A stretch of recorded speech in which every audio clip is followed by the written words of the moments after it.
Nightly News. I want to welcome you to the first presidential debate. The participants tonight are Donald Trump and Hillary Clinton. This debate is sponsored by the Commission on Presidential Debates, a nonpartisan, nonprofit organization. The commission drafted tonight's format, and the rules have been agreed to by the campaigns. The 90-minute debate is divided into 6 segments, each 50 minutes long. We'll explore 3 topic areas tonight: achieving prosperity, America's direction, and securing America. At the start of each segment, I will ask the same lead-off question to both candidates, and they will each have up to 2 minutes to respond. From that point until the end of the segment, we'll have an open discussion. The questions are mine and have not been shared with the commission or the campaigns. The audience here in the room has agreed to remain silent so that we can focus on what the candidates are saying. I will invite you to applaud, however, at this moment as we welcome the candidates. Democratic nominee for President of the United States, Hillary Clinton, and Republican nominee for President of the United States, Donald J. Trump.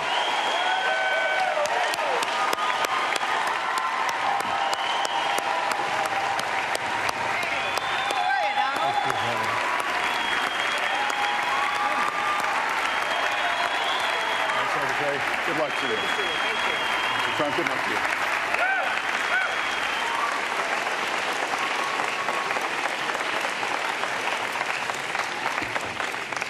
Well, I don't expect us to cover all the issues of this campaign tonight, but I remind everyone there are 2 more presidential debates scheduled. We are going to focus on many of the issues that voters tell us are most important, and we're going to press for specifics. I am honored to have this role, but this evening belongs to the candidates and just as important to the American people. Candidates, we look forward to hearing you articulate your policies and your positions, as well as your visions and your values. So, let's begin. We're calling this opening segment Achieving Prosperity, and central to that is jobs. There are 2 economic realities in America today. There's been a record 6 straight years of job growth, and new census numbers show incomes have increased at a record rate after years of stagnation. However, income inequality remains significant, and nearly half of Americans are living paycheck to paycheck. Beginning with you, Secretary Clinton, why are you a better choice than your opponent to create the kinds of jobs that will put more money into the pockets of American workers? Well, thank you, Lester, and thanks to Hofstra for hosting us. The central question in this election is really what kind of country we want to be and what kind of future we'll build together. Today is my granddaughter's 2nd birthday, so I think about this a lot. First, we have to build an economy that works for everyone, not just those at the top.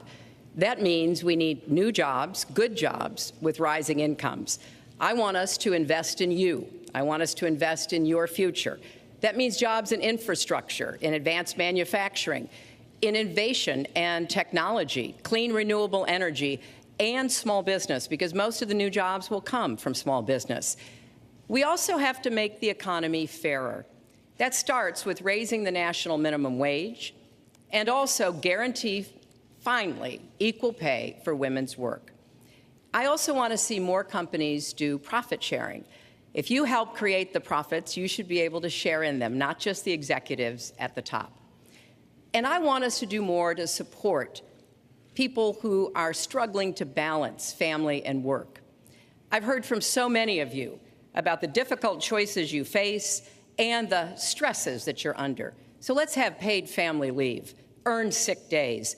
Let's be sure we have affordable child care and debt-free college. How are we going to do it? We're going to do it by having the wealthy pay their fair share and close the corporate loopholes.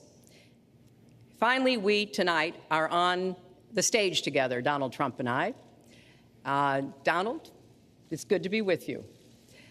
We're going to have a debate where we are talking about the important issues facing our country. You have to judge us.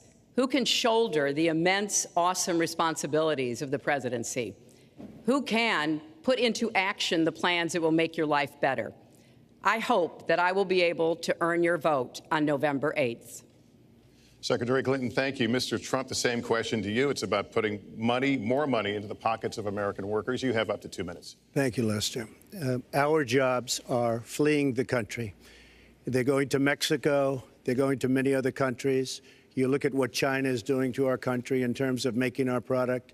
They're devaluing their currency, and there's nobody in our government to fight them. And we have a very good fight, and we have a winning fight, because they're using our country as a piggy bank to rebuild China. And many other countries are doing the same thing. So we're losing our good jobs, so many of them.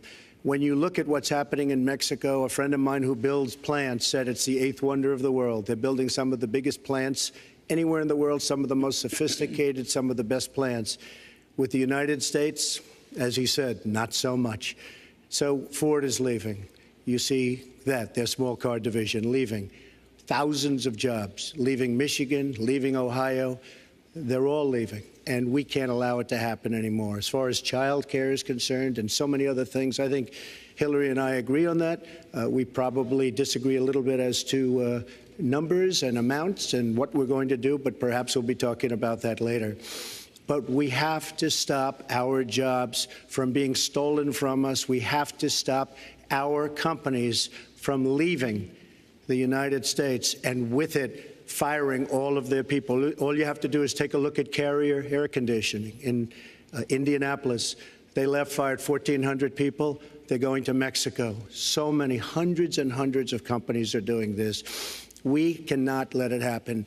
Under my plan, I'll be reducing taxes tremendously, from 35% to 15% for companies, small and big businesses.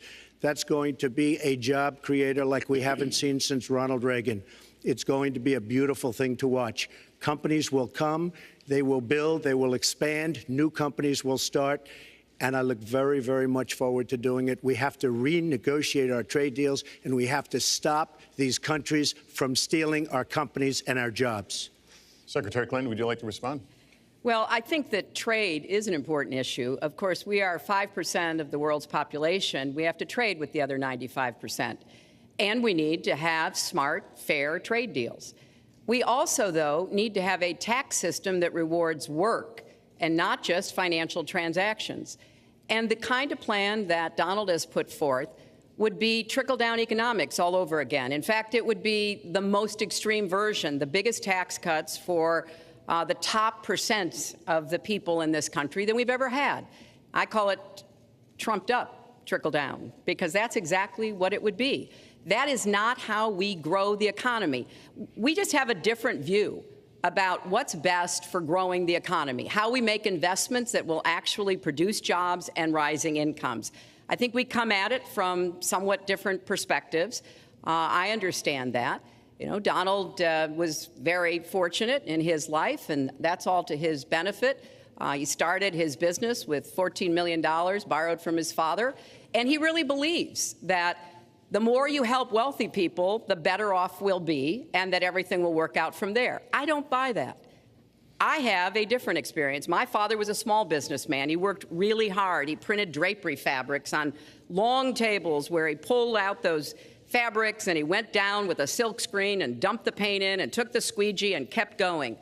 And so what I believe is the more we can do for the middle class, the more we can invest in you, your education, your skills, your future, the better we will be off and the better we'll grow. That's the kind of economy I want us to see again. Let me follow up with Mr. Trump, if I can. You've talked about creating 25 million jobs, and you've promised to bring back millions of jobs for Americans. How are you going to bring back the industries that have left this country for cheaper labor overseas? How specifically are you going to tell American manufacturers that you have to come back? Well, for one thing, and before we start on that, my father gave me a very small loan in 1975, and I built it into a company that's worth many, many billions of dollars with some of the greatest assets in the world. And I say that only because that's the kind of thinking that our country needs. Our country's in deep trouble. We don't know what we're doing when it comes to devaluations, and all of these countries all over the world, especially China, they're the best ever at it. What they're doing to us is a very, very sad thing. So we have to do that. We have to renegotiate our trade deals. And Lester, they're taking our jobs, they're giving incentives, they're doing things that, frankly, we don't do. Let me give you the example of Mexico. They have a VAT tax. We're in a different system. When we sell into Mexico, there's a tax. When they sell in automatic, 16% approximately. When they sell into us, there's no tax. It's a defective agreement. It's been defective for a long time, many years, but the politicians haven't done anything about it. Now, in all fairness to Secretary Clinton, yes, is that okay? Good. I want you to be very happy. It's very important to me. But in all fairness to Secretary Clinton, when she started talking about this, it was really very recently. She's been doing this for 30 years. And why hasn't she made the agreements better? The NAFTA agreement is defective just because of the tax and many other reasons, but just because of the fact. Let me interrupt just a moment. Secretary Clinton and others, politicians, should have been doing this for years, not right now because of the fact that we've created a movement. They should have been doing this for years. What's happened to our jobs and our country and our economy generally is, look, we owe $20 trillion. We cannot do it any longer, Lester. Back to the question, though, how do you specifically bring back jobs? American manufacturers, how do you make them bring the jobs back? Well, the first thing you do is don't let the jobs leave. The companies are leaving. I could name, there are thousands of them. They're leaving, and they're leaving in bigger numbers than ever. And what you do is you say, fine, you want to go to Mexico or some other country, good luck. We wish you a lot of luck. But if you think you're going to make your air conditioners or your cars or your cookies or whatever you make and bring them into our country without a tax, you're wrong. And once you say you're going to have to tax them coming in, and our politicians never do this because they have special interests, and the special interests want those companies to leave because in many cases they own the companies. So what I'm saying is we can stop them from leaving. We have to stop them from leaving, and that's a big, big factor. Let me let Secretary Clinton get there. Let's stop for a second and remember where we were 8 years ago. We had the worst financial crisis, the Great Recession, the worst since the 1930s. That was in large part because of tax policies that slashed taxes on the wealthy, failed to invest in the middle class, took their eyes off of Wall Street, and created a perfect storm. In fact, Donald was one of the people who rooted for the housing crisis. He said back in 2006, gee, I hope it does collapse because then I can go in and buy some and make some money. Well, it did collapse. That's called business, by the way. 9 million people lost their jobs, 5 million people lost their homes, and $13 trillion in family wealth was wiped out. Now, we have come back from that abyss, and it has not been easy. So we're now on the precipice of having a potentially much better economy. But the last thing we need to do is to go back to the policies that failed us in the first place.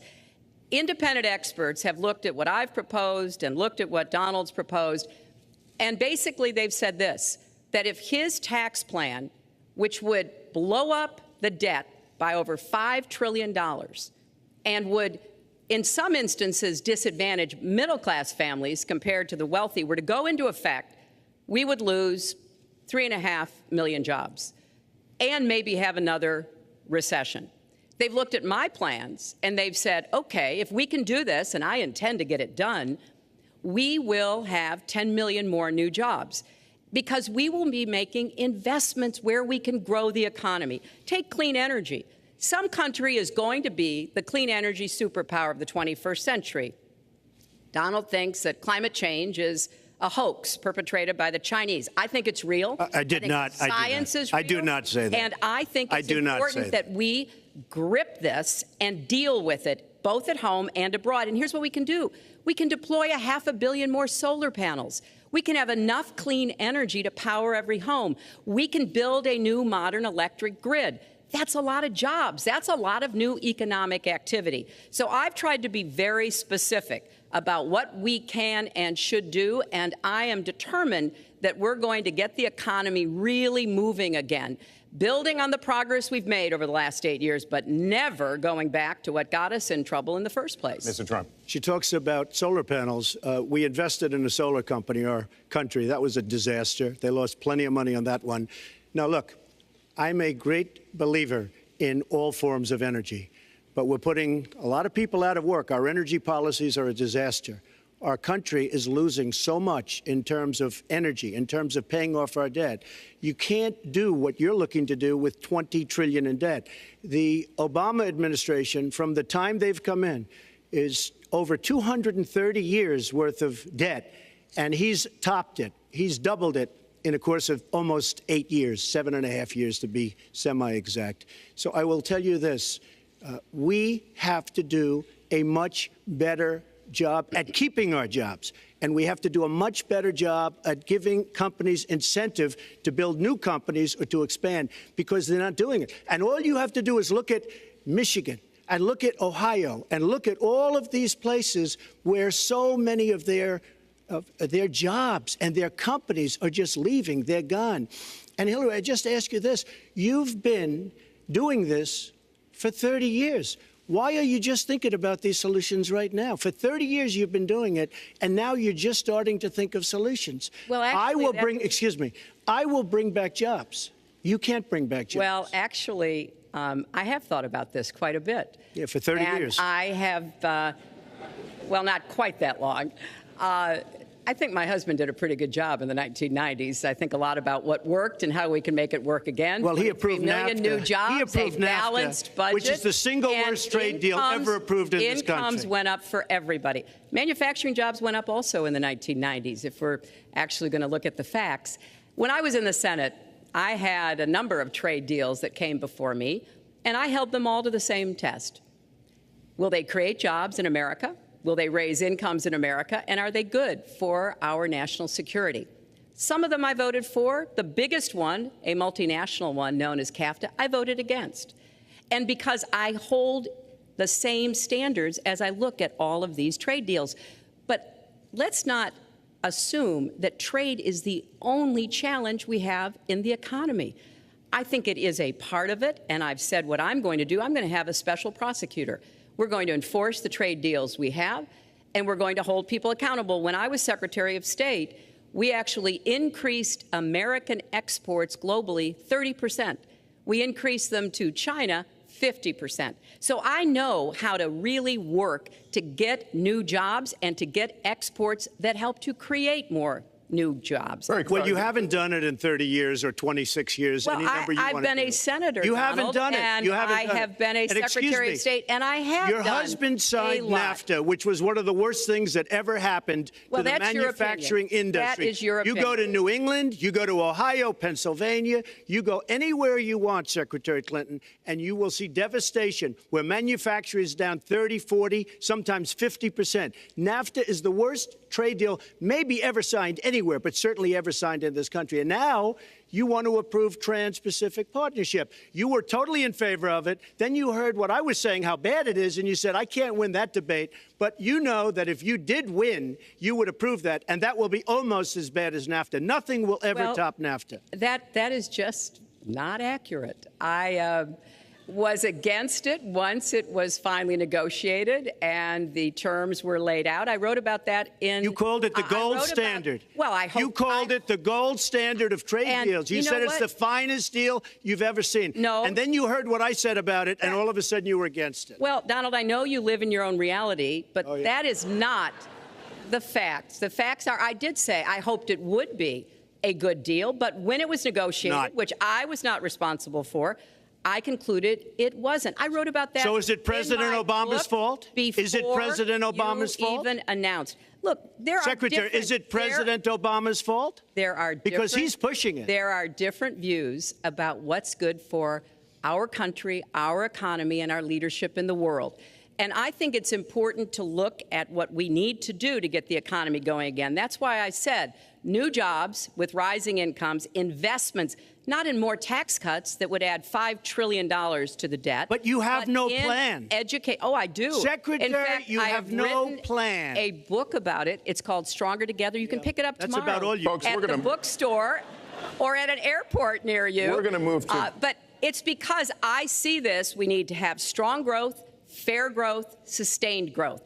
We also have to look at how we help families balance the responsibilities at home and the responsibilities at business. So we have a very robust set of plans, and people who have looked at both of our plans have concluded that mine would create 10 million jobs and yours would lose us 3.5 million jobs and explode You are going to approve one of the biggest tax cuts in history. You are going to approve one of the biggest tax increases in history.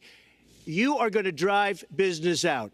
Your regulations are a disaster, and you're going to increase regulations all over the place. And by the way, my tax cut is the biggest since Ronald Reagan. I'm very proud of it.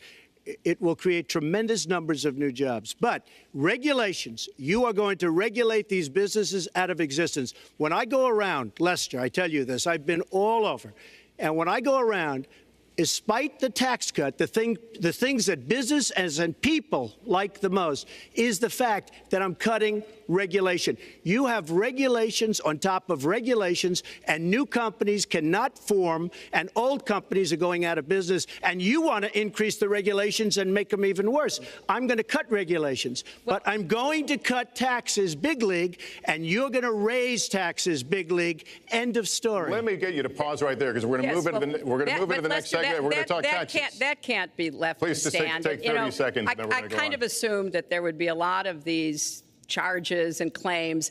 And so we have taken the homepage of my website, HillaryClinton.com, and we've turned it into a fact checker. So if you want to see in real time what the facts are, please go and take a look. Because and take a look at mine also, and you'll see. Add a penny to the debt, and your plans would add $5 trillion to the debt. What I have proposed would cut regulations and streamline them for small businesses. What I have proposed would be paid for by raising taxes on the wealthy, because they have made all the gains in the economy. And I think it's time that the wealthy and corporations paid their fair share to support this country. Well, you just opened the next segment. Well, look, could I just finish? Actually, I think I should. I'm going to give you a chance right here. With the and you take a look at her website. She's going to raise taxes $1.3 trillion. Mr. Trump, and look at her website. You know what? It's no different than this. She's telling us how to fight ISIS. Just go to her website. She tells you how to fight ISIS on her website. I don't think General Douglas MacArthur would like that too much.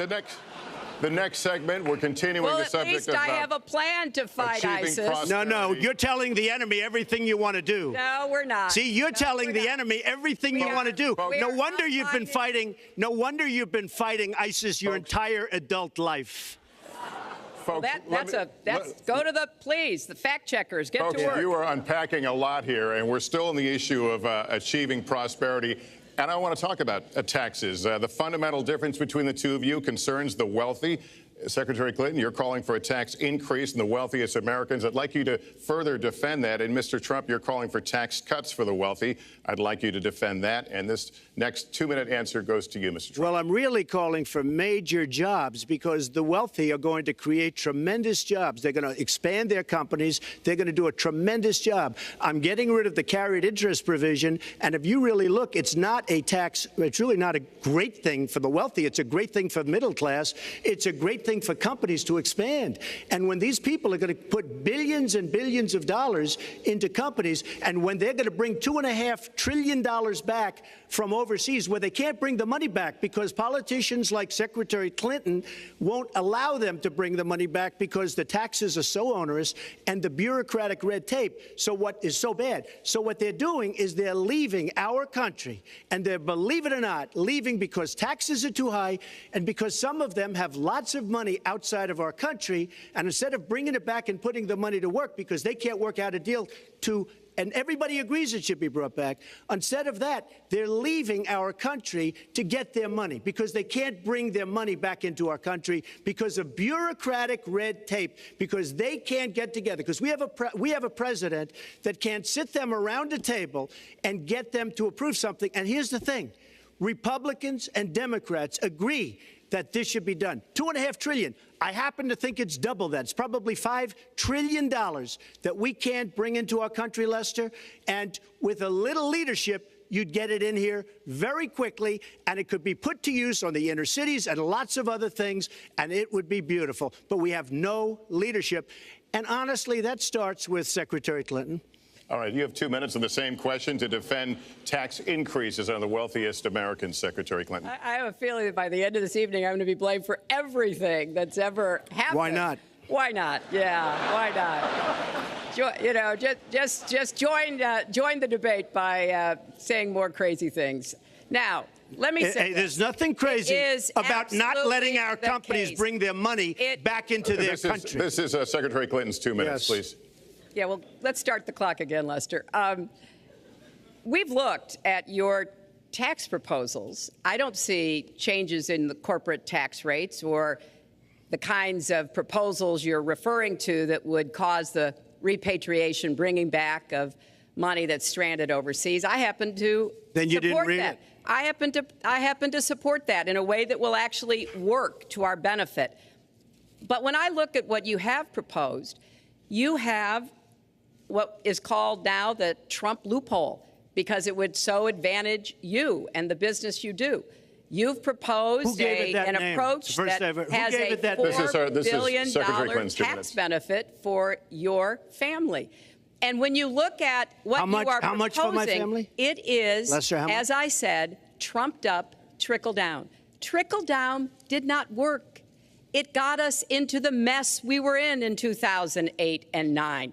Slashing taxes on the wealthy hasn't worked, and a lot of really smart, wealthy people know that. And they are saying, hey, we need to do more to make the contributions we should be making to rebuild the middle class. I don't think top-down works in America. I think building the middle class, investing in the middle class, making college debt-free so more young people can get their education, helping people refinance their debt from college at a lower rate. Those are the kinds of things that will really boost the economy. Broad-based, inclusive growth is what we need in America, not more advantages for people at the very top. Mr. Trump, Typical politician, all talk, no action, sounds good, doesn't work, never going to happen. Our country is suffering because people like Secretary Clinton have made such bad decisions in terms of our jobs and in terms of what's going on. Now, look, we have the worst revival of an economy since the Great Depression. And believe me, we're in a bubble right now. And the only thing that looks good is the stock market. But if you raise interest rates even a little bit, that's going to come crashing down. We are in a big, fat, ugly bubble. And we better be awfully careful. And we have a Fed that's doing political things. This Janet Yellen of the Fed is doing political by keeping the interest rates at this level. And believe me, the day Obama goes off and he leaves and he goes out to the golf course for the rest of his life to play golf, when they raise interest rates, you're going to see some very bad things happen because the Fed is not doing their job. The Fed is being more political than Secretary Clinton. Mr. Trump, we're talking about the burden that Americans have to pay, yet you have not released your tax returns. And the reason nominees have released their returns for decades is that voters will know if their potential president owes money to, who he owes it to, and any business conflicts. Don't Americans have a right to know if there are any conflicts of interest? I don't mind releasing. I'm under a routine audit, and it'll be released. And as soon as the audit's finished, it'll be released. But you will learn more about Donald Trump by going down to the federal elections, where I filed a 104-page, essentially financial statement of sorts, the forms that they have. It shows income. In fact, the income, I just looked today, the income is filed at $694 million for this past year. $694 million. If you would have told me I was going to make that 15 or 20 years ago, I would have been very surprised. But that's the kind of thinking that our country needs. When we have a country that's doing so badly, that's being ripped off by every single country in the world, it's the kind of thinking that our country needs because everybody, Lester, we have a trade deficit with all of the countries that we do business with of almost $800 billion a year. You know what that is? That means who's negotiating these trade deals? We have people that are political hacks negotiating our trade deals. The IRS says an audit of your taxes, you're perfectly free to release your taxes during an audit. And so the question, does the public's right to know outweigh your personal? Well, I told you, I will release them as soon as the audit. Look, I've been under audit almost for 15 years. I know a lot of wealthy people that have never been audited. I said, do you get audited? I get audited almost every year. And in a way, I should be complaining. I'm not even complaining. I don't mind it. It's almost become a way of life. I get audited by the IRS, but other people don't. I will say this. We have a situation in this country that has to be taken care of. I will release my tax returns against my lawyer's wishes when she releases her 33,000 emails that have been deleted. As soon as she releases them, I will release my tax returns, and that's against my lawyers. They say don't do it. I will tell you this. No, in fact, watching shows, reading the papers, almost every lawyer says you don't release your returns until the audit's complete. When the audit's complete, I'll do it. But I would go against them if she releases her email. So it's negotiable? It's not negotiable. No, let her release the email. Why did she delete 33,000? Well, I'll let her ask that, but let me just admonish the audience one more time. There was an agreement. We did ask you to be silent, so it would be helpful for us. Secretary Clinton. Well, I think you've just seen another example of bait and switch here. For 40 years, everyone running for president has released their tax returns. You can go and see nearly, I think, 39, 40 years of our tax returns, but everyone has done it. We know the IRS has made clear there is no prohibition on releasing it when you're under audit. So you've got to ask yourself, why won't he release his tax returns? And I think there may be a couple of reasons. First, maybe he's not as rich as he says he is. Second, maybe he's not as charitable as he claims to be. Third, we don't know all of his business dealings, but we have been told through investigative reporting that he owes about $650 million to Wall Street and foreign banks. Or maybe he doesn't want the American people, all of you watching tonight, to know that he's paid nothing in federal taxes, because the only years that anybody's ever seen were a couple of years when he had to turn them over to state authorities when he was trying to get a casino license, and they showed he didn't pay any federal income tax. So if he's paid zero, that means zero for troops, zero for vets, zero for schools or health. And I think probably he's not all that enthusiastic about having the rest of our country see what the real reasons are, because it must be something really important, even terrible, that he's trying to hide.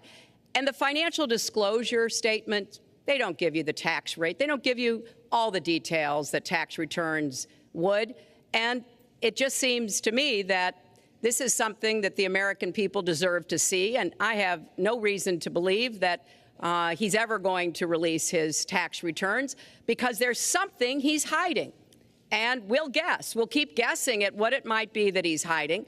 But I think the question is, were he ever to get near the White House, what would be those conflicts? Who does he owe money to? Well, he owes you the answers to that, and he should provide them. He also raised the issue of your emails. Do you want to respond to that? I do. You know, I made a mistake using a private email. That's for sure. And if I had to do it over again, I would obviously do it differently. But I'm not going to make any excuses. It was a mistake, and I take responsibility for that. Mr. Trump? That was more than a mistake. That was done purposely, okay? That was not a mistake. That was done purposely. When you have your staff taking the Fifth Amendment, taking the Fifth so they're not prosecuted, when you have the man that set up the illegal server taking the Fifth, I think it's disgraceful. And believe me, this country thinks it's disgraceful. It really thinks it's disgraceful also.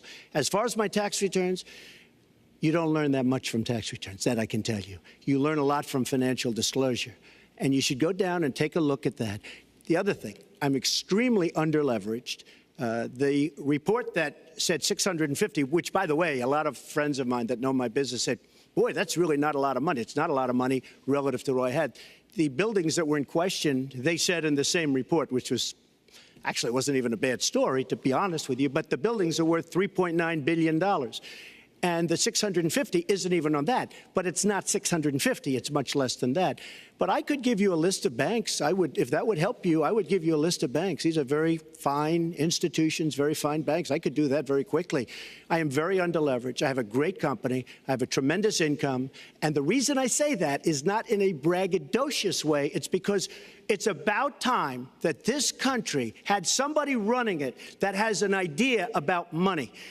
When we have $20 trillion in debt and our country's a mess. You know, it's one thing to have $20 trillion in debt, and our roads are good, and our bridges are good, and everything's in great shape. Our airports are like from a third world country. You land at LaGuardia, you land at Kennedy, you land at LAX, you land at Newark, and you come in from Dubai and Qatar, and you see these incredible, you come in from China, you see these incredible airports, and you land, we've become a third world country. So the worst of all things has happened. We owe $20 trillion, and we're a mess. We haven't even started. And we've spent $6 trillion in the Middle East, according to a report that I just saw, whether it's 6 or 5, but it looks like it's 6. $6 trillion in the Middle East. We could have rebuilt our country twice, and it's really a shame. And it's politicians like Secretary Clinton that have caused this problem. Our country has tremendous problems. We're a debtor nation, we're a serious debtor nation, and we have a country that needs new roads, new tunnels, new bridges, new airports, new schools, new hospitals. And we don't have the money because it's been squandered on so many of your ideas. Let you and respond, maybe and we'll move to our because next. you haven't paid any federal income tax for a lot of years. And the other thing I think is important. It would be squandered too, is believe me. If your main claim to be president of the United States is your business, then I think we should talk about that. You know, your campaign manager said that you built a lot of businesses on the backs of little guys. And indeed, I have met a lot of the people who were stiffed by you and your businesses, Donald. I've met dishwashers, painters, architects, glass installers, marble installers, drapery installers, like my dad was, who you refused to pay when they finished the work that you asked them to do. We have an architect in the audience who designed one of your clubhouses at one of your golf courses. It's a beautiful facility. It immediately was put to use, and you wouldn't pay what the man needed to be paid, what he was charging you. Maybe he didn't do a good job, and I was unsatisfied with his work, which our country should do too. The thousands of people that you have stiffed over the course of your business not deserve some kind of apology from someone who has taken their labor, taken the goods that they produced, and then refused to pay them? I can only say that I'm certainly relieved that my late father never did business with you. He provided a good middle-class life for us, but the people he worked for, he expected the bargain to be kept on both sides.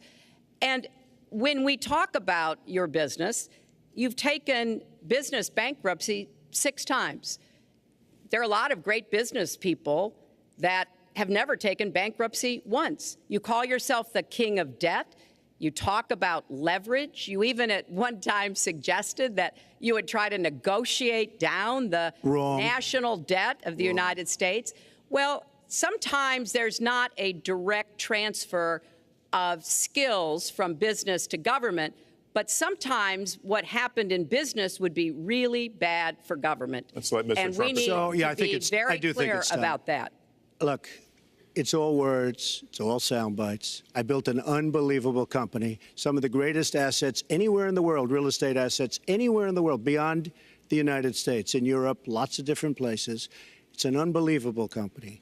But on occasion, 4 times, we used certain laws that are there. And when Secretary Clinton talks about people that didn't get paid, first of all, they did get paid a lot, but taking advantage of the laws of the nation. Now, if you want to change the laws, you've been there a long time, change the laws. But I take advantage of the laws of the nation because I'm running a company.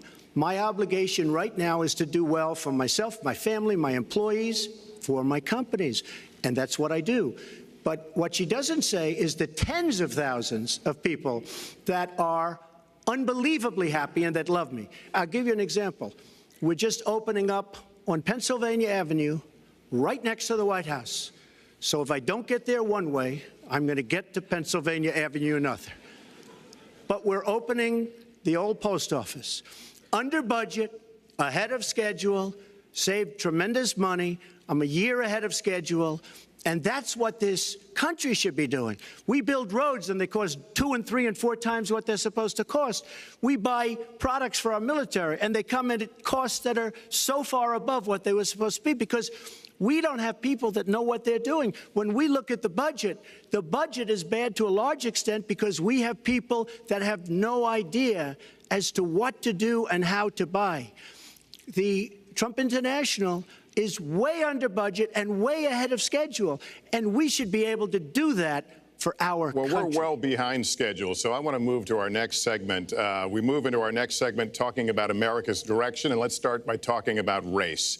The share of Americans who say race relations are bad in this country is the highest it's been in decades, much of it amplified by shootings of African Americans by police, as we've seen recently in Charlotte and Tulsa.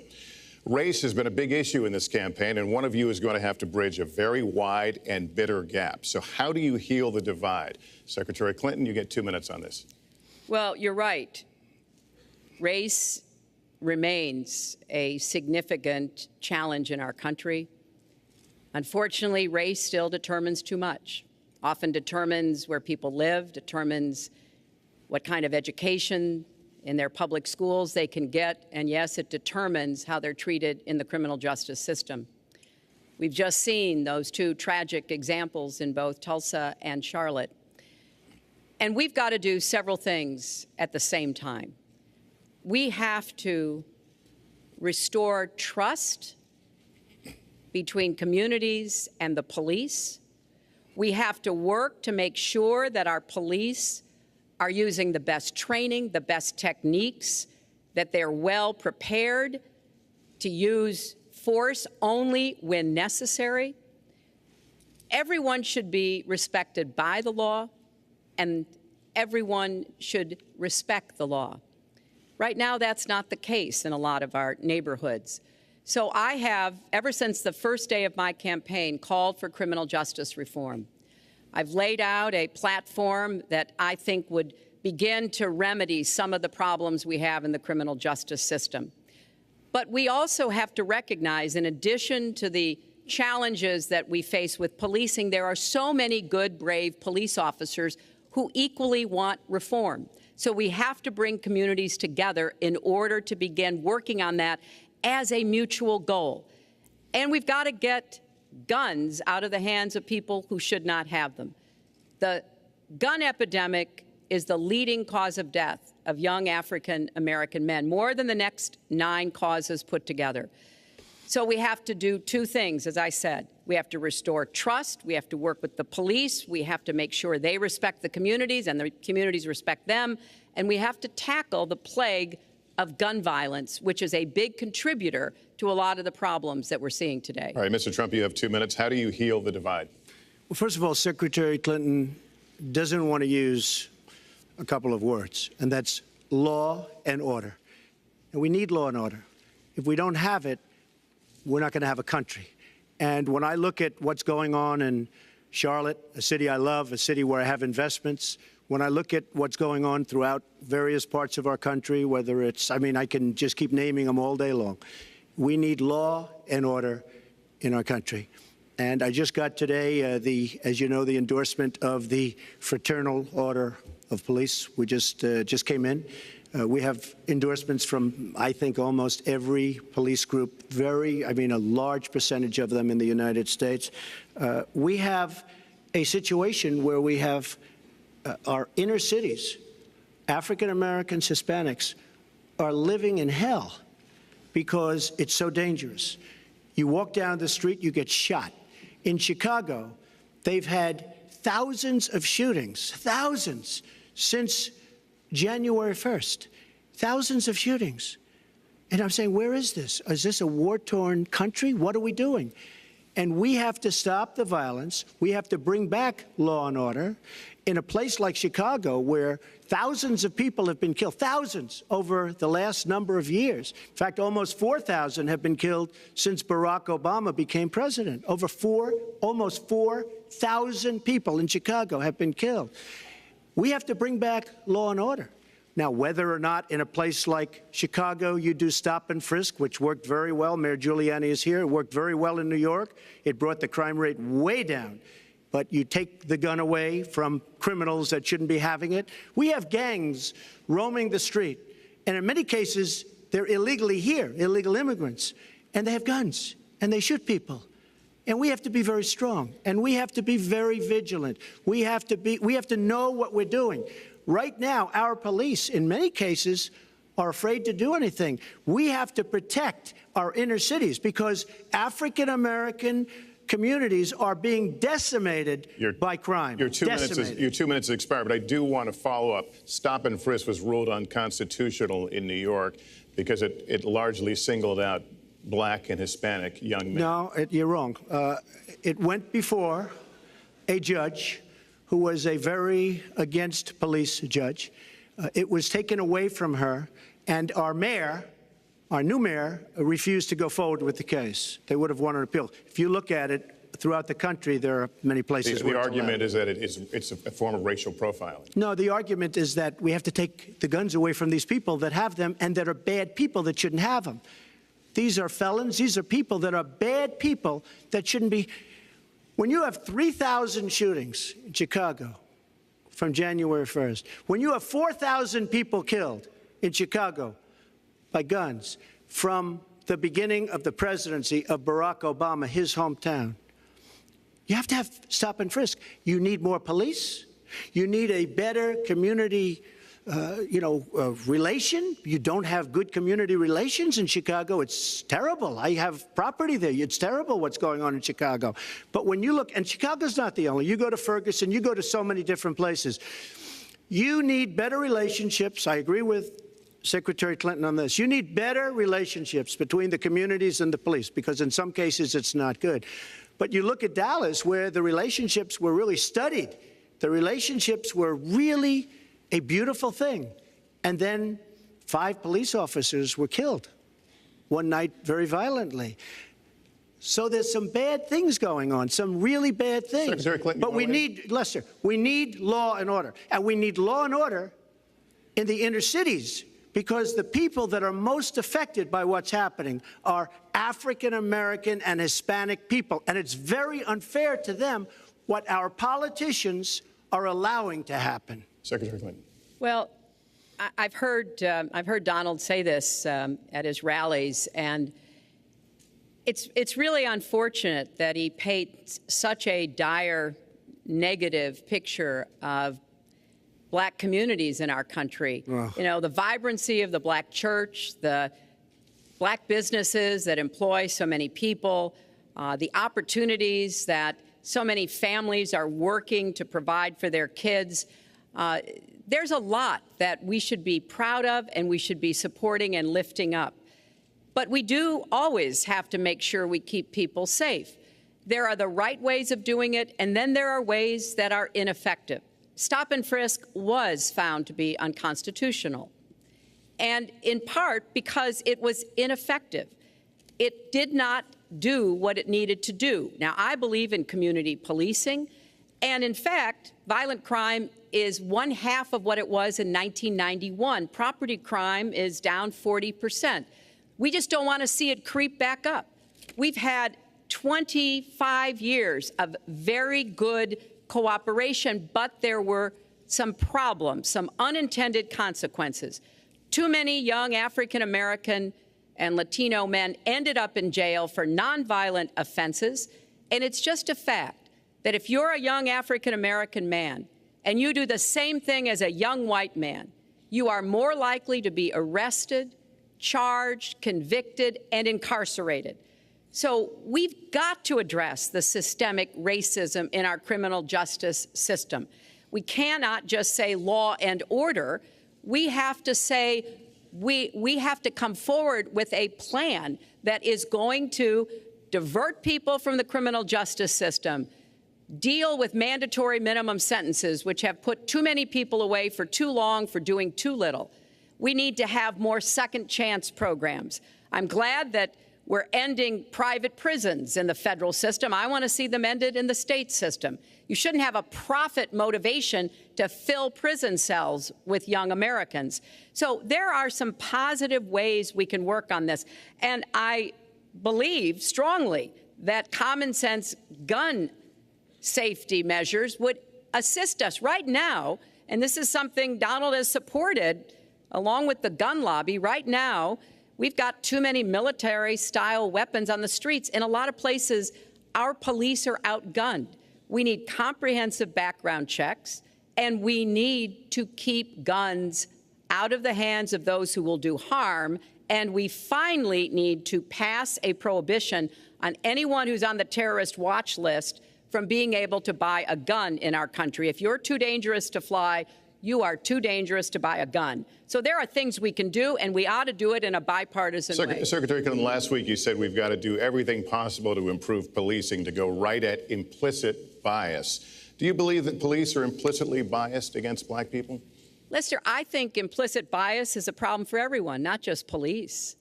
I think, unfortunately, too many of us in our great country jump to conclusions about each other. And therefore, I think we need all of us to be asking hard questions about, why am I feeling this way? But when it comes to policing, since it can have literally fatal consequences, I have said in my first budget we would put money into that budget to help us deal with implicit bias by retraining a lot of our police officers. I met with a group of very distinguished, experienced police chiefs a few weeks ago. They admit it's an issue. They've got a lot of concerns. Mental health is one of the biggest concerns because now police are having to handle a lot of really difficult mental health problems on the street. They want support. They want more training. They want more assistance. And I think the federal government could be in a position where we would offer and provide that. I'd like to respond. Please. First of all, I agree, and a lot of people, even within my own party, want to give certain rights to people on watch lists and no-fly lists.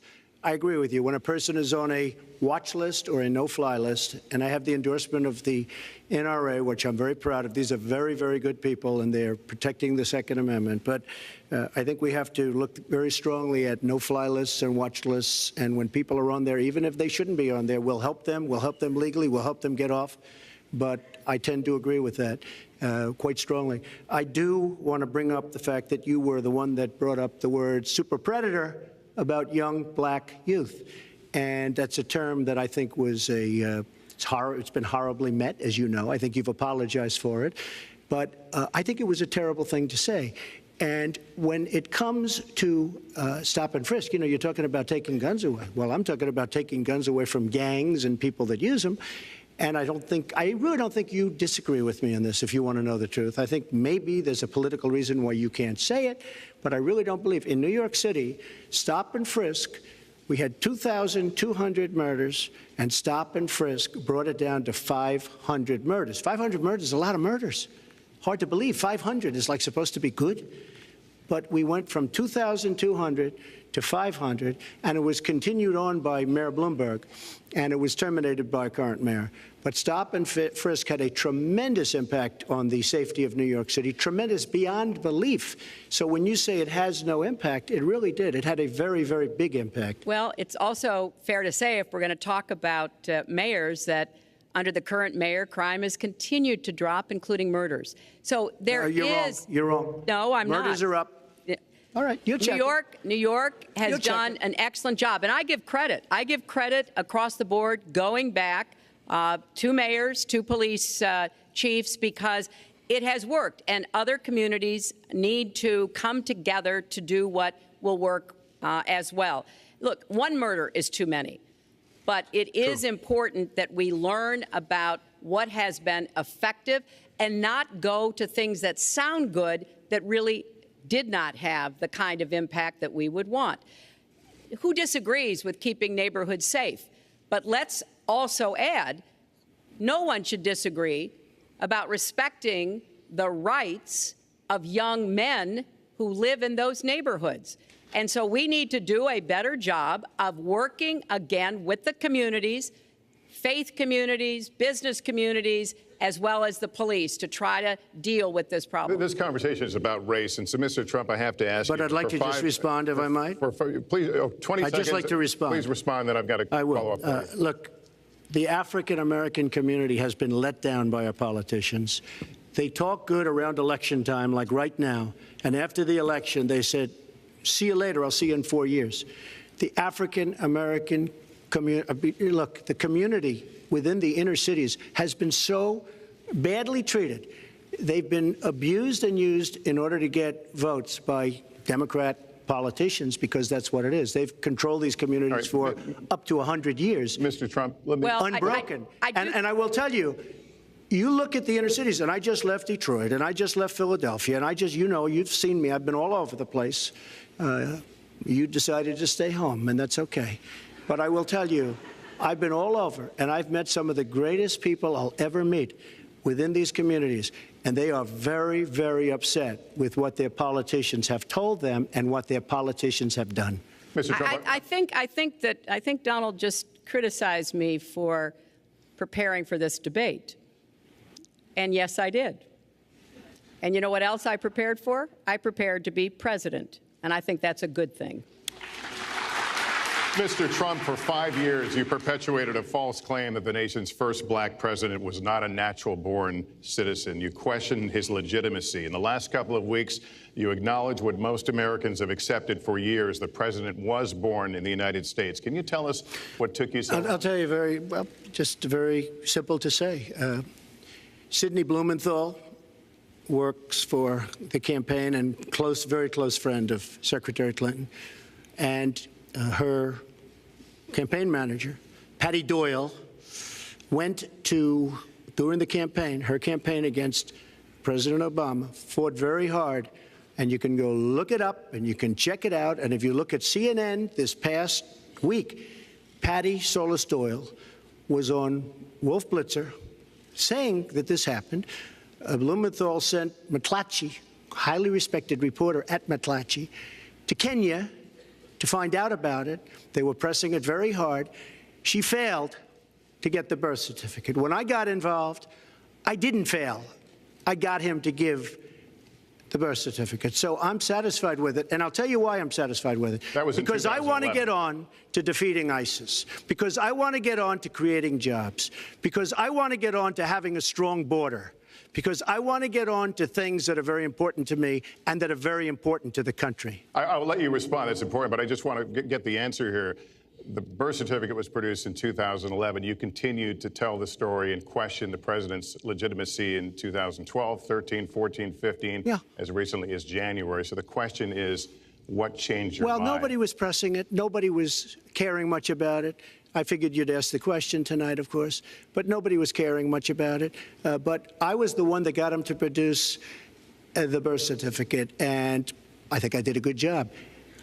Secretary Clinton also fought it. I mean, you know, now everybody in mainstream is going to say, oh, that's not true. Look, it's true. Sidney Blumenthal sent a reporter. You just have to take a look at CNN last week, the interview with your former campaign manager, and she was involved. But just like she can't bring back jobs, she can't produce. I'm sorry, I'm just going to follow up, and I will let you respond to that, because if there's a lot there. But we're talking about racial healing in this segment. What do you say to Americans? Well, it was very, I say nothing. I say nothing because I was able to get him to produce it. He should have produced it a long time before. I say nothing. But let me just tell you, when you talk about healing, I think that I've developed very, very good relationships over the last little while with the African-American community. I think you can see that. And I feel that they really wanted me to come to that conclusion, and I think I did a great job and a great service, not only for the country, but even for the president, in getting him to produce his birth certificate. Secretary Clinton. Well, just listen to what you heard. And clearly, as Donald just admitted, he knew he was going to stand on this debate stage and Lester Holt was going to be asking us questions, so he tried to put the whole racist birther lie to bed. But it can't be dismissed that easily. He has really started his political activity based on this racist lie that our first black president was not an American citizen. There was absolutely no evidence for it, but he persisted. He persisted year after year because some of his supporters, people that he was trying to bring into his fold, apparently believed it or wanted to believe it. But remember, Donald started his career back in 1973 being sued by the Justice Department for racial discrimination because he would not rent apartments in one of his developments to African Americans, and he made sure that the people who worked for him understood that was the policy. He actually was sued twice by the Justice Department. So he has a long record of engaging in racist behavior. And the birther lie was a very hurtful one. You know, Barack Obama is a man of great dignity, and I could tell how much it bothered him and annoyed him that this was being touted and used against him. But I like to remember what Michelle Obama said in her amazing speech at our Democratic National Convention. When they go low, we go high. And Barack Obama went high, despite Donald Trump's best efforts to bring him down. Mr. Trump, you can respond, then we're going to move on to the next segment. I would love to respond. First of all, I got to watch, in preparing for this, some of your debates against Barack Obama. You treated him with terrible disrespect. And I watched the way you talk now about how lovely everything is and how wonderful you are. It doesn't work that way. You were after him. You were trying to. You even sent out, or your campaign sent out, pictures of him in a certain garb, very famous pictures. I don't think you can deny that.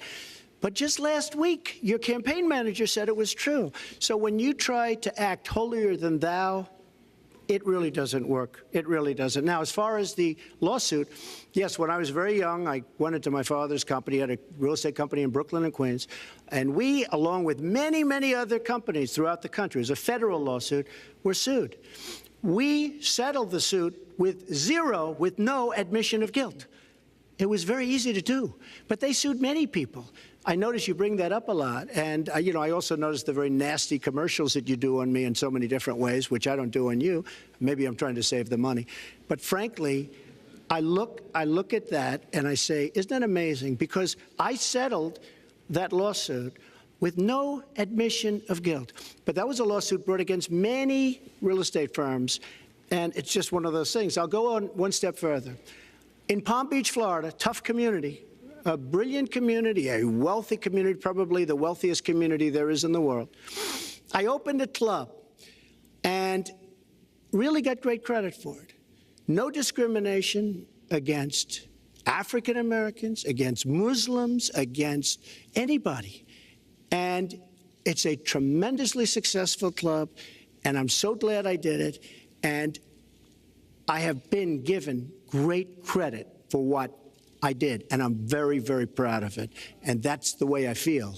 That is the true way I feel. Our next segment is called Securing America. We want to start with a 21st century war happening every day in this country. Our institutions are under cyber attack, and our secrets are being stolen. So my question is, who's behind it, and how do we fight it? Secretary Clinton, this answer goes to you. Well, I think cybersecurity, cyber warfare will be one of the biggest challenges facing the next president, because clearly we're facing at this point two different kinds of adversaries. There are the independent hacking groups that do it mostly for commercial reasons, to try to steal information that they then can use to make money. But increasingly, we are seeing cyber attacks coming from states, organs of states. The most recent and troubling of these has been Russia. There's no doubt now that Russia has used cyber attacks against all kinds of organizations in our country, and I am deeply concerned about this. I know Donald's very praiseworthy of Vladimir Putin, but Putin is playing a really tough, long game here. And one of the things he's done is to let loose cyber attackers to hack into government files, to hack into personal files, hack into the Democratic National Committee. And we recently have learned that, that this is one of their preferred methods of trying to wreak havoc and collect information. We need to make it very clear, whether it's Russia, China, Iran, or anybody else, the United States has much greater capacity And we are not going to sit idly by and permit state actors to go after our information, our private sector information or our public sector information. And we're going to have to make it clear that we don't want to use the kinds of tools that we have. We don't want to engage in a different kind of warfare, but we will defend the citizens of this country. And the Russians need to understand that. I think they've been treating it as almost a probing. How far would we go? How much would we do? And that's why I was so shocked when Donald publicly invited Putin to hack into Americans. That is just unacceptable. It's one of the reasons why 50 national security officials who served in Republican administration have said that Donald is unfit to be the commander-in-chief. It's comments like that that really worry people who understand the threats that we face. Mr. Trump, you have 2 minutes on the same question. Who's behind it, and how do we find it? I do want to say that I was just endorsed, and more are coming next week. It'll be over 200 admirals, many of them are here, admirals and generals endorsed me to lead this country. That just happened, and many more are coming, and I'm very proud of it. In addition, I was just endorsed by ICE. They've never endorsed anybody before on immigration. I was just endorsed by ICE. I was just recently endorsed 16,500 Border Patrol agents. So when Secretary Clinton talks about this, I mean, I'll take the admirals and I'll take the generals any day over the political hacks that I see that have led our country so brilliantly over the last 10 years with their knowledge, okay? Because look at the mess that we're in. Look at the mess that we're in. As far as the cyber, I agree to parts of what Secretary Clinton said. We should be better than anybody else, and perhaps we're not. I don't think anybody knows it was Russia that broke into the DNC. She's saying Russia, Russia, Russia, but maybe it was. I mean, it could be Russia, but it could also be China. It could also be lots of other people. It also could be somebody sitting on their bed that weighs 400 pounds, okay? You don't know who broke in to DNC. But what did we learn with DNC? We learned that Bernie Sanders was taken advantage of by your people, by Debbie Wasserman Schultz. Look what happened to her. But Bernie Sanders was taken advantage of. That's what we learned. Now, whether that was Russia, whether that was China, whether it was another country, we don't know. Because the truth is, under President Obama, we've lost control of things that we used to have control over. We came in with the Internet. We came up with the Internet. And I think Secretary Clinton and myself would agree very much when you look at what ISIS is doing with the Internet. They're beating us at our own game, ISIS. So we have to get very, very tough on cyber and cyber warfare. It is a huge problem. I have a son. He's 10 years old. He has computers. He is so good with these computers. It's unbelievable. The security aspect of cyber is very, very tough, and maybe it's hardly doable. But I will say we are not doing the job we should be doing. But that's true throughout our whole governmental society.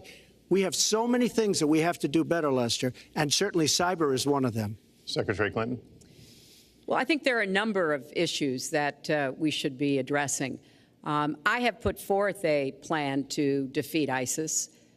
It does involve going after them online. I think we need to do much more with our tech companies to prevent ISIS and their operatives from being able to use the Internet to radicalize, even direct people in our country and Europe and elsewhere.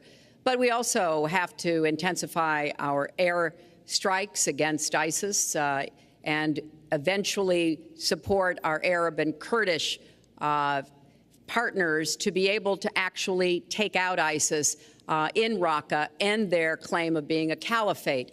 We're making progress. Our military is assisting in Iraq, and we're hoping that within the year we'll be able to push ISIS out of Iraq and then, really squeeze them in Syria.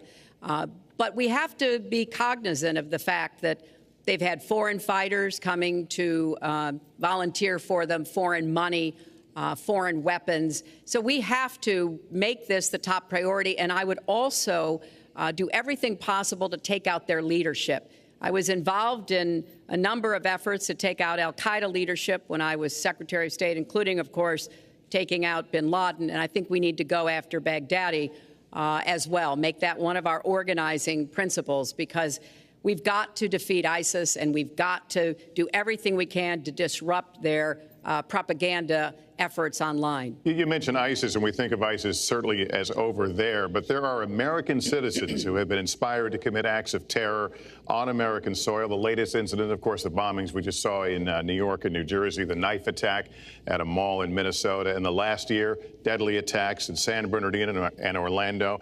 I'll ask this to both of you. Tell us specifically how you would prevent homegrown attacks by American citizens, Mr. Trump. Well, first I have to say one thing, very important. Secretary Clinton is talking about taking out ISIS. We will take out ISIS.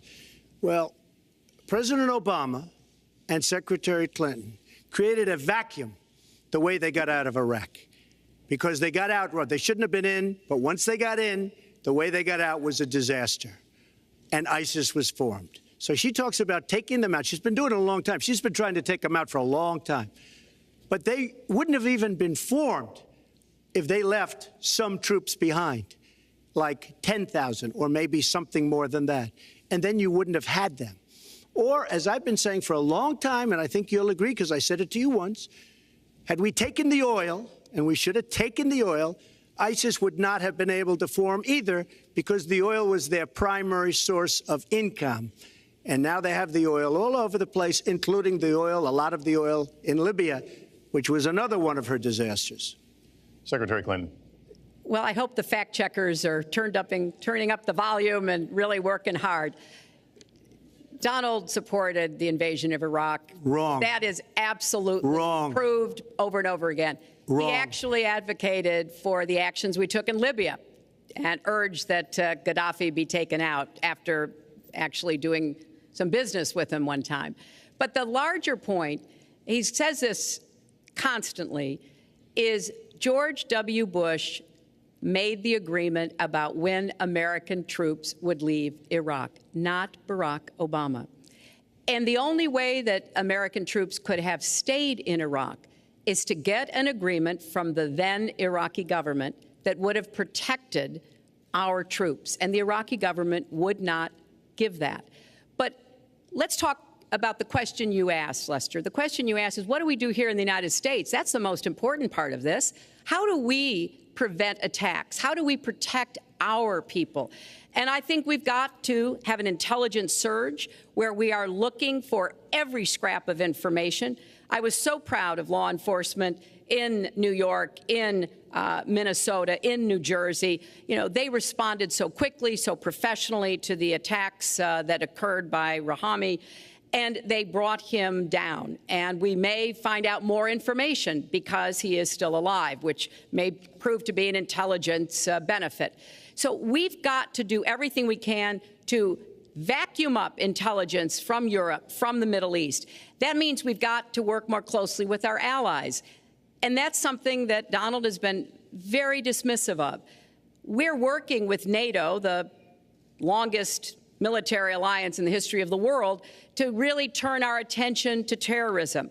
We're working with our friends in the Middle East, many of which, as you know, are Muslim-majority nations.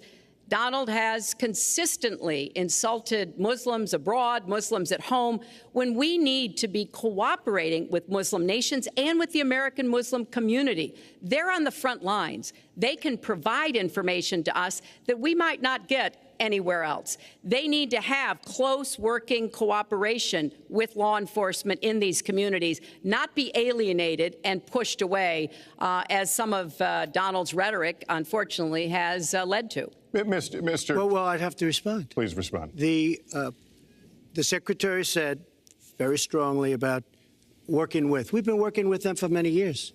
And we have the greatest mess anyone's ever seen. You look at the Middle East, it's a total mess, under your direction to a large extent. But you look at the Middle East. You started the Iran deal. That's another beauty, where you have a country that was ready to fall. I mean, they were doing so badly. They were choking on the sanctions, and now they're going to be actually probably a major power at some point pretty soon, the way they're going. But when you look at NATO, I was asked on a major show, what do you think of NATO? And you have to understand, I'm a business person. I did really well, but I have common sense. And I said, well, I'll tell you, I haven't given lots of thought to NATO, but two things. Number one, the 28 countries of NATO, many of them aren't paying their fair share.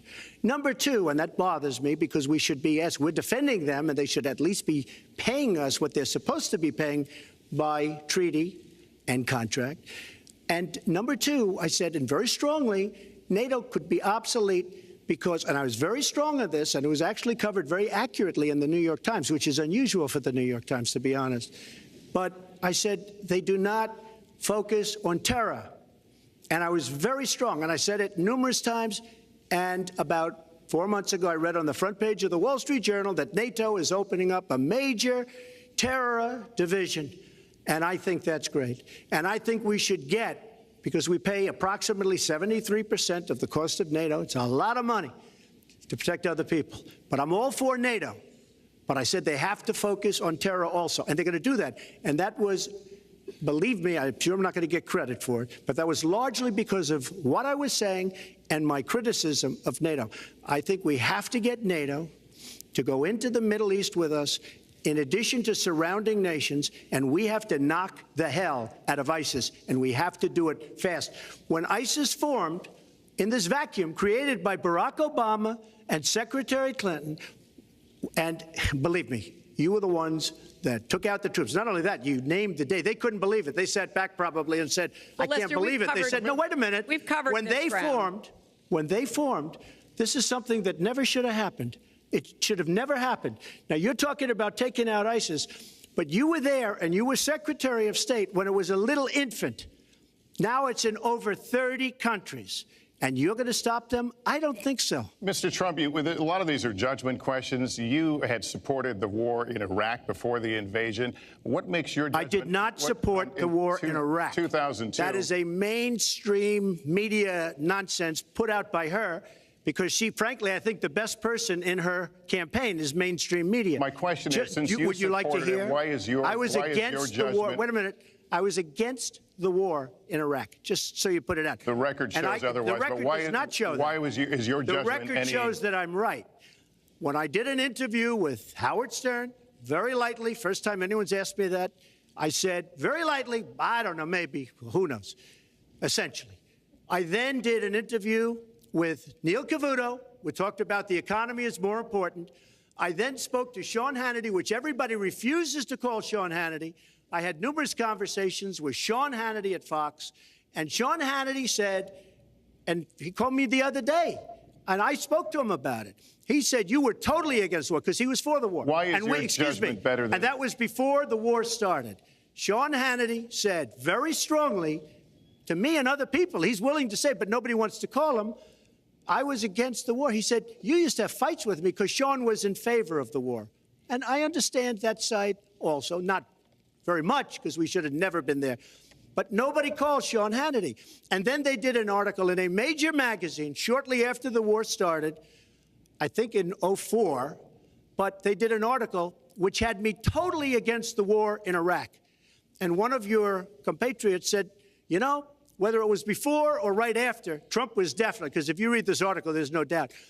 But if somebody, and I'll ask the press, if somebody would call up Sean Hannity, this was before the war started, he and I used to have arguments about the war. I said it's a terrible and a stupid thing. It's going to destabilize the Middle East, and that's exactly what it's done. It's been a disaster. My reference was to what you had said in 2002, and my question was, why is your judgment any different than Mrs. Clinton? Well, I have much better judgment than she does. There's no question about that. I also have a much better temperament than she has.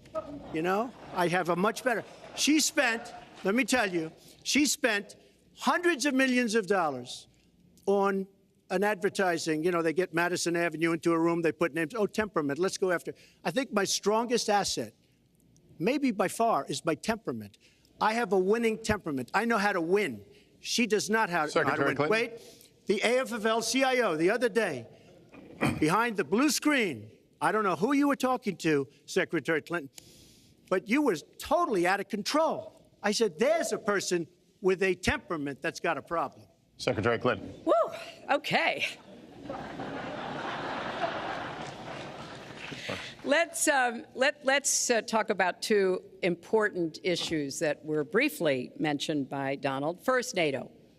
You know, NATO, as a military alliance, has something called Article 5, and basically it says this: an attack on one is an attack on all. And do you know the only time it's ever been invoked? After 9/11, when the 28 nations of NATO said that they would go to Afghanistan with us to fight terrorism, something that they still are doing by our side. With respect to Iran, when I became Secretary of State, Iran was weeks away from having enough nuclear material to form a bomb. They had mastered the nuclear fuel cycle under the Bush administration. They had built covert facilities. They had stocked them with centrifuges that were whirling away. And we had sanctioned them. I voted for every sanction against Iran when I was in the Senate, but it wasn't enough. So I spent a year and a half putting together a coalition that included Russia and China to impose the toughest sanctions on Iran. And we did drive them to the negotiating table.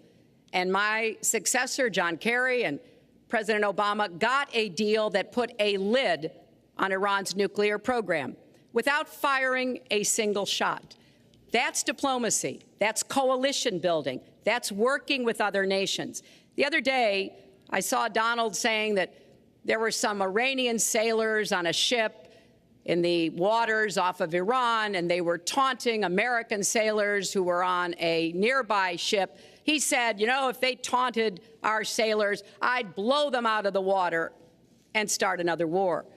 That would not good judgment. That is not the right temperament to be commander-in-chief, to be taunted. And the worst part of what we've heard Donald say has been about nuclear weapons. He has said repeatedly that he didn't care if other nations got nuclear weapons, Japan, South Korea, even Saudi Arabia. It has been the policy of the United States, Democrats and Republicans, to do everything we could to reduce the proliferation of nuclear weapons. He even said, well, you know, if there were a nuclear war in the East Asia, well, you know, that's fine. You know, have a good time, folks.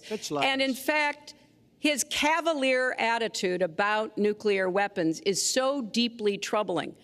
That is the #1 threat we face in the world, and it becomes particularly threatening if terrorists ever get their hands on any nuclear material. So a man who can be provoked by a tweet should not have his fingers anywhere near the nuclear codes, as far as I think anyone with any sense about this should be concerned. That line's getting a little bit old, I must say. Listen, it's a good one, though. I would like to, well describes the problem. It's not an accurate one at all. It's not an accurate one. So I just want to give a lot of things and just to respond. I agree with her on one thing. The single greatest problem the world has is nuclear armament, nuclear weapons. Not global warming like you think and your president thinks. Nuclear is the single greatest threat. Just to go down the list, we defend Japan, we defend Germany, we defend South Korea, we defend Saudi Arabia, we defend countries. They do not pay us what they should be paying us because we are providing tremendous service and we're losing a fortune. That's why we're losing. We lose on everything. I say, who makes these? We lose on everything. Well, I said that it's very possible that if they don't pay a fair share, because this isn't 40 years ago where we could do what we're doing. We can't defend Japan, a behemoth selling us cars by the million. We need to move on. Well, wait, but it's very important. All I said was they may have to defend themselves or they have to help us out. We're a country that owes $20 trillion. They have to help us out. As far as the nuclear is concerned, I agree. It is the single greatest threat that this country has. Which leads my next question as we enter our last segment here still on the subject of securing America. On nuclear weapons, President Obama reportedly considered changing the nation's longstanding policy on first use. Do you support the current policy? Mr. Trump, you have 2 minutes on that. Well, I have to say that, for what Secretary Clinton was saying about nuclear with Russia, she's very cavalier in the way she talks about various countries. But Russia has been expanding. They have a much newer capability than we do. We have not been updating from the new standpoint. I looked the other night, I was seeing B-52s. They're old enough that your father, your grandfather could be flying them. We are not we are not keeping up with other countries. I would like everybody to end it, just get rid of it, but I would certainly not do first strike. I think that once the nuclear alternative happens, it's over. At the same time, we have to be prepared. I can't take anything off the table because you look at some of these countries. You look at North Korea. We're doing nothing there. China should solve that problem for us. China should go into North Korea. China is totally powerful as it relates to North Korea. And by the way, another one powerful is the worst deal I think I've ever seen negotiated that you started is the Iran deal. Iran is one of their biggest trading partners. Iran has power over North Korea. And when they made that horrible deal with Iran, they should have included the fact that they do something with respect to North Korea. And they should have done something with respect to Yemen and all these other places. And when asked to Secretary Kerry, why didn't you do that? Why didn't you add other things into the deal? One of the great giveaways of all time, including $400 million in cash. Nobody's ever seen that before. That turned out to be wrong. It was actually $1.7 billion in cash. Obviously, I guess, for the hostages, it certainly looks that way. So you say to yourself, why didn't they make the right deal? This is one of the worst deals ever made by any country in history. The deal with Iran will lead to nuclear problems. All they have to do is sit back 10 years, and they don't have to do much, and they're going to end up getting nuclear. I met with Bibi Netanyahu the other day. Believe me, he is not a happy camper. All right. Mrs. Clinton, Secretary Clinton, you have 2 minutes. Let me start by saying words matter. Words matter when you run for president, and they really matter when you are president. And I want to reassure our allies in Japan and South Korea and elsewhere that we have mutual defense treaties and we will honor them. It is essential that America's word be good. And so I know that this campaign has caused some questioning and some worries on the part of many leaders across the globe. I've talked with a number of them. But I want to, on behalf of myself and I think on behalf of a majority of the American people, say that, our word is good. It's also important that we look at the entire global situation. There's no doubt that we have other problems with Iran, but personally, I'd rather deal with the other problems having put that lid on their nuclear program than still to be facing that. And Donald never tells you what he would do. Would he have started a war? Would he have bombed Iran? If he's going to criticize a deal that has been very successful in giving us access to Iranian facilities that we never had before, then he should tell us what his alternative would be. But it's like his plan to defeat ISIS. He says it's a secret plan, but the only secret is that he has no plan. So we need to be more precise in how we talk about these issues. People around the world follow our presidential campaigns so closely, trying to get hints about what we will do. Can they rely on us?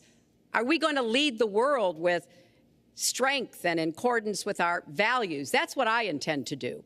I intend to be a leader of our country that people can count on, both here at home and around the world, to make decisions that will further peace and prosperity, but also stand up to bullies, whether they're abroad or at home. We cannot let those who would try to destabilize the world, to interfere with American interests and security, to be given any opportunities at all. Is expired. Let's do one thing I'd like to say. Very quickly. I will go very quickly, but I will tell you that Hillary will tell you to go to her website and read all about how to defeat ISIS, which she could have defeated by never having it, get going in the first place. Right now, it's getting tougher and tougher to defeat them because they're in more and more places, more and more states, more and more nations. Mr. Trump. And it's a big problem. And as far as Japan is concerned, I want to help all of our allies.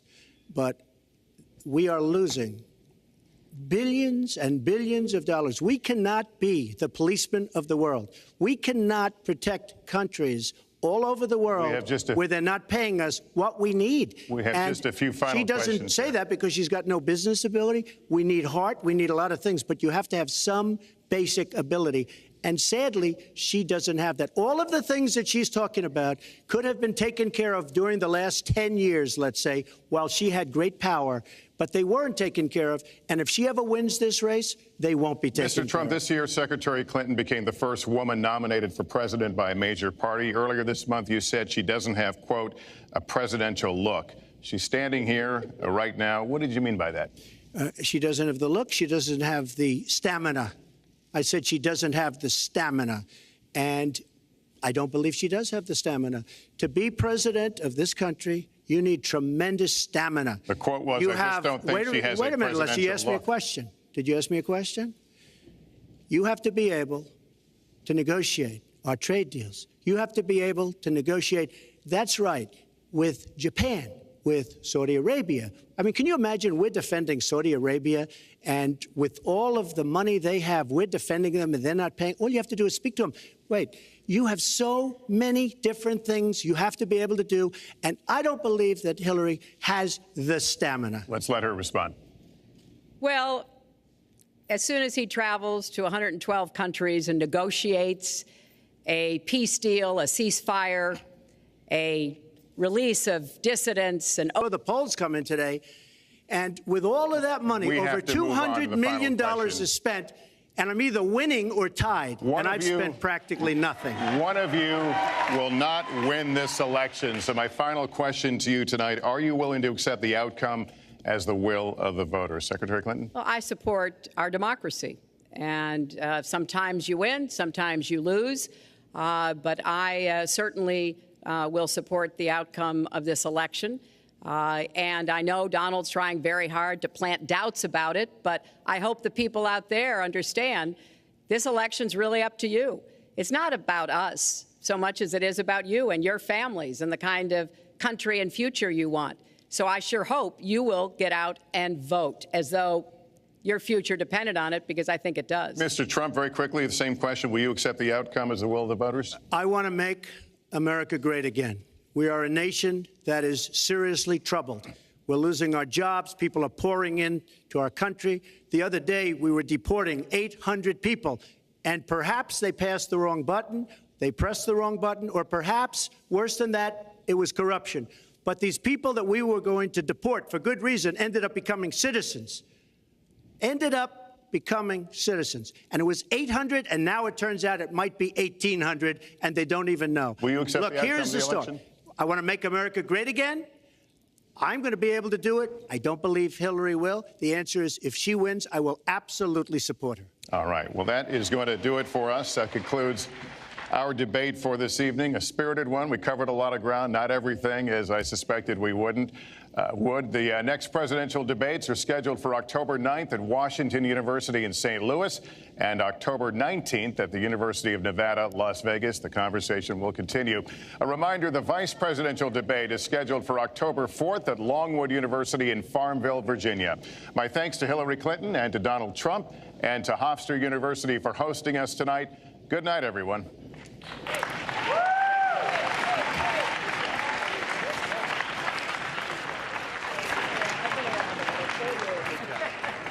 Thanks, Lester. Very much. Thank you.